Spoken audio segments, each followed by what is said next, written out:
6, a helping hand with your land. Neil from Essex. We're here today with the Kubota M5660 utility tractor. Hard to imagine now, but we've been doing tractor walkarounds for almost a year, and we are still not the whole way through the product line. To show you something about the incredible variety of the machines that are in the Kubota product line. This M series machine is kind of considered an economy special utility tractor. We're going to walk around it here and point out some of the things that make it a little bit different from its more deluxe brethren and the 6060 and the 7060, and show you some of the good applications that you might be able to find for this machine. One of the things that I appreciate about Kubota's economy tractors is when they build an economy model, they don't strip down the important pieces of the machine. You'll notice in some competitive economy tractors, when they start to make things a little bit more simplistic and a little bit less expensive, that shows up in dramatic ways in the quality of the loader and the quality of your transmission options, the quality of your three-point hitch, the tire selections. There's a lot of different places that the companies can decide to cheapen their tractors to lower into lower price categories.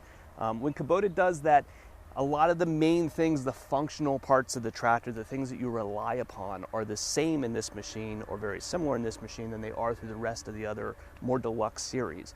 The areas where this tractor gets less expensive are mostly in the operator's platform when it comes to some of the fancier ergonomics of how control levers are set up and that kind of thing. But the actual mechanical bits of this tractor are the same as the other versions. The loader, for instance, LA1154, is the same loader that's used on the M6060 and M7060. You're going to get the same loader capacity, the same height, the same performance on this tractor that you will on those other machines. Two things that I like on this loader. We'll always point out standard skid steer quick couplers that are available, universal standard couplers that are compatible with other implements.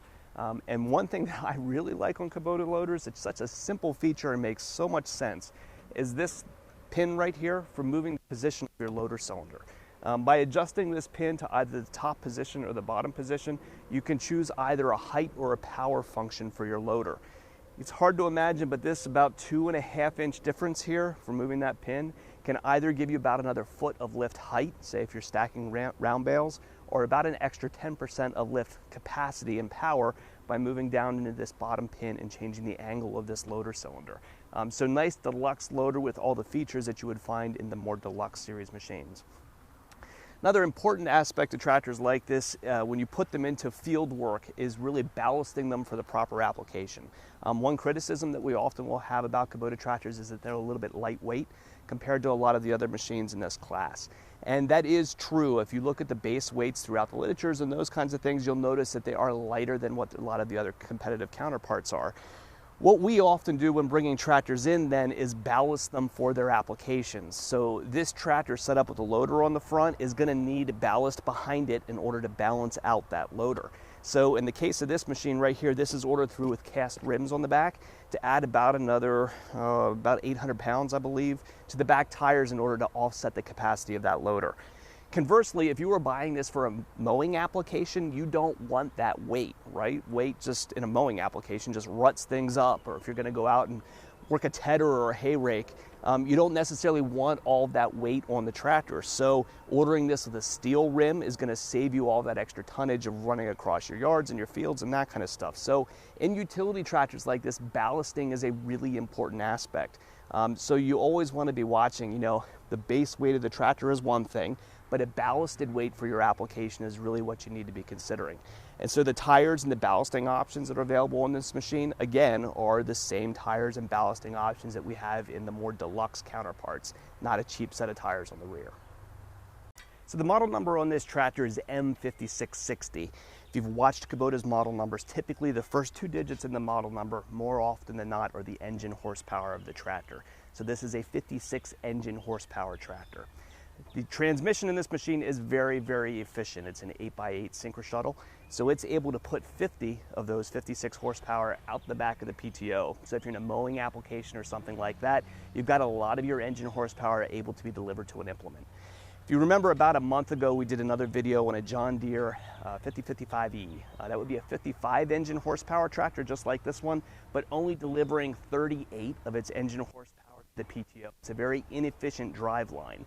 That kind of PTO horsepower is really important when you're in mowing applications and PTO applications. It's really the tractor's ability to put power to your implement. So Kubota has created a very efficient transmission. It's nice to drive and one that can really deliver as much of the tractor's power as possible out the rear to your implements. If we flip up the hood here, it's simply a pin here in the front to fold the grill guard front and then reach down here to a latch underneath. This would obviously be best done with the loader off. Most all of your important things here for servicing the tractor can be found right here in the front. So the battery is right down here on the bottom, easily accessible when you inevitably have to get jumper cables on it when it goes dead. Radiator reservoir is down here in the front. All of your main fuses for your starter and your battery are easily accessible. Your large air cleaner right here in the front that can be opened here from the side if you want to pull the whole element out, or simply squeeze the rubber thing down here on the bottom to drop out the bigger pieces of dirt. When you get back in here into the radiator itself, there is one place here I think Kubota did a little bit too much on the cost saving side. The screen that goes across the radiator here could be a little bit more robust. It's just a simple metal screen that doesn't slide out as nicely as some of the bigger tractors do. So maybe something to consider if you're working in really, really dusty environments. You'll see back up here in the back of the engine compartment is the DPF. This is a Tier 4 tractor with a diesel particulate filter on it. In these more modern machines now with DPFs, all you really need to do is start the engine and go work. 9 out of 10 times when we see a problem with an emission system on tractors like this, it's when a customer isn't running the engine hot and hard enough. This would not be a tractor that likes to be idled and putt-putted around. It's meant to have revs and go to work. We've done some other videos explaining the ins and outs of Tier 4 and have a bunch of other ones in the works here as well, since it is such a common question that guys come up with. But rest assured, you know, the problems that the on-road truck industry has seen with the emission systems have not been nearly as severe with tractors. We haven't had the issues that they had. So for the most part, as an operator, you start the key, you go to the field and you work. Around the back of the tractor is where your business gets done on a machine like this, really. Like, this is made for implements, right? Loader work, sure, but most of the guys buying utility tractors like this are putting meaningful implements behind them as well. So this tractor, even though it's an economy tractor, has a deluxe 3-point hitch on the back, believe it or not. So it's a Category 2 rear end with the larger Category 2 balls, but it still has the extendable link ends on the bottom, so you can move the link ends in and out easily to get them hooked up to the heavier implements that you tend to put behind a tractor like this. You have the nicer sway bars in the back with pins instead of turnbuckles, and an easy solution up here to level your link arms left to right. So this is all the more deluxe 3-point linkage that you tend to see on higher class tractors, but still put on this economy-based machine. The one place back here that would be a little bit less expensive than what some other tractors are would be in the rear remotes. So these would be stacking remotes. The first one is standard equipment. 2 or 3 could be stacked on top of here for more. But you'll notice that the layout and the way that these valves are done with linkages and stuff down underneath the fenders and the position of those levers is a little bit more basic than the more deluxe counterparts in this series.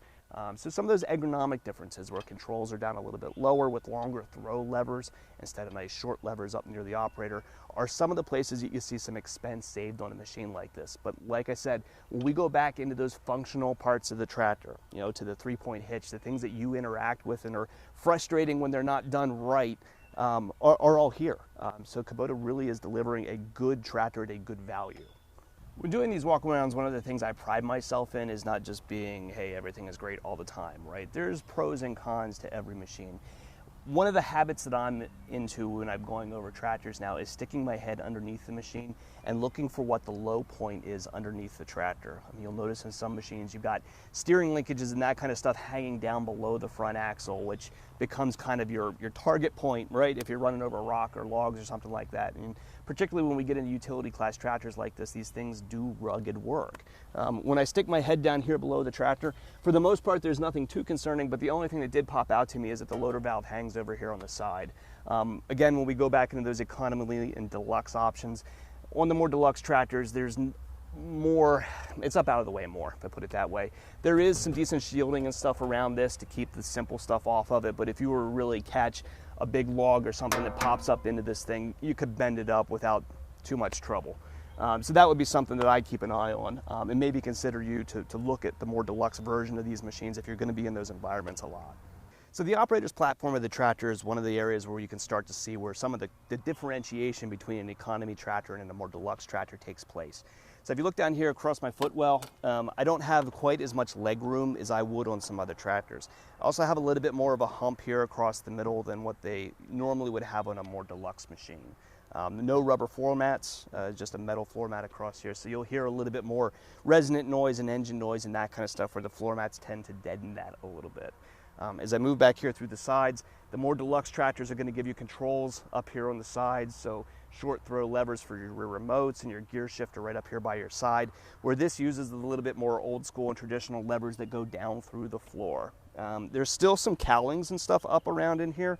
One thing I've noticed on some other economy tractors is that a lot of times you can see straight down to the ground, right? So if you're sitting up here in your seat and your cell phone falls out of your pocket, there's nothing to stop it, right? In the case of this tractor, there is cowlings and metal all through the bottom here to catch anything that might fall off of the operator.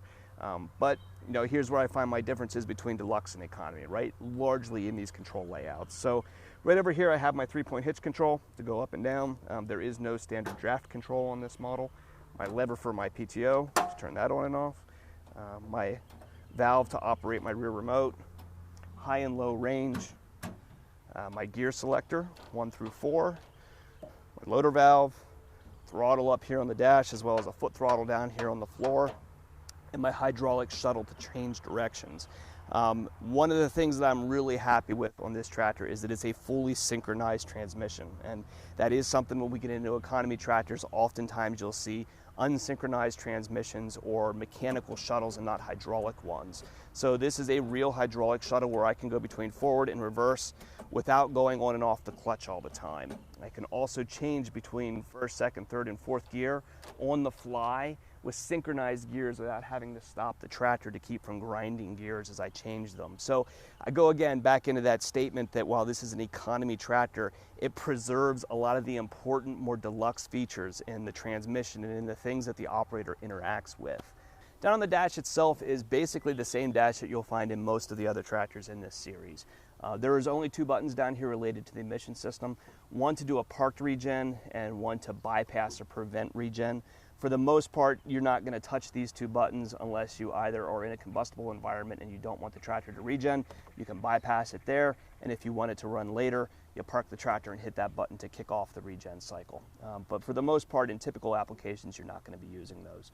Over on the left-hand side, there's a button for, it says RPM, and that's a constant RPM feature that these electronically controlled engines can have. So you can think of it as an electronic governor, basically, where if you have a PTO load on the back and your RPMs are spinning along at 540 like you want them to, when the tractor starts to encounter a heavy load, it can throw more fuel at the engine and electronically govern the engine in order to give it more torque to keep that RPM spinning right at 540.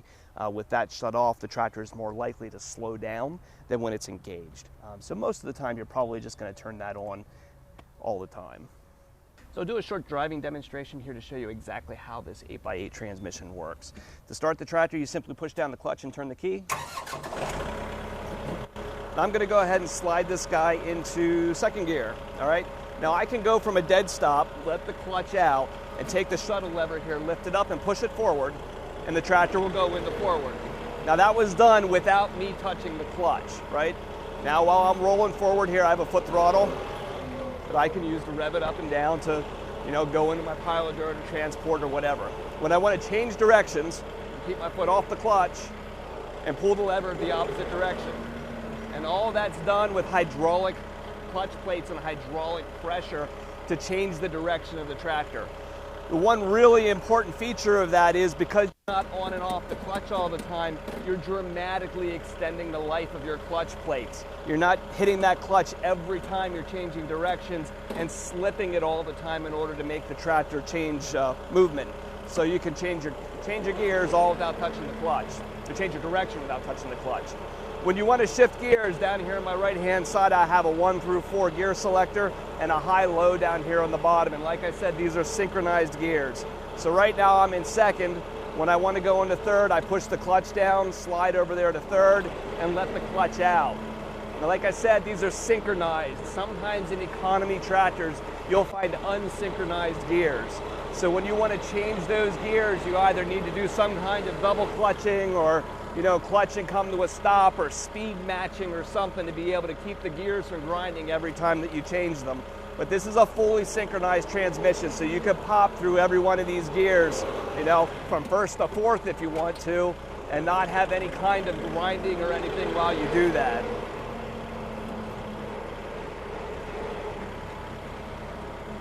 So really what a lot of that is going to do is prolong the life of your transmission, right?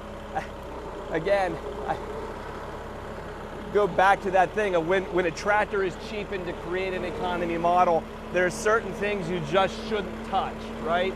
You shouldn't address the things that take money out of the things that are going to affect the experience of the operator or the reliability of the machine.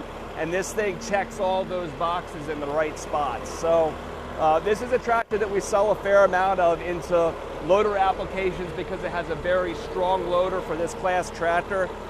Haying applications, that kind of stuff, where somebody needs an inexpensive utility tractor, you know, with the right weights, the right capacities to do that kind of work. So that's a Kubota M5660 economy utility tractor. If you have a need for a machine like this, any kind of utility work that needs to be done around your property, give us a call at Messick's. We're available at 800-222-3373 or online at messick's.com.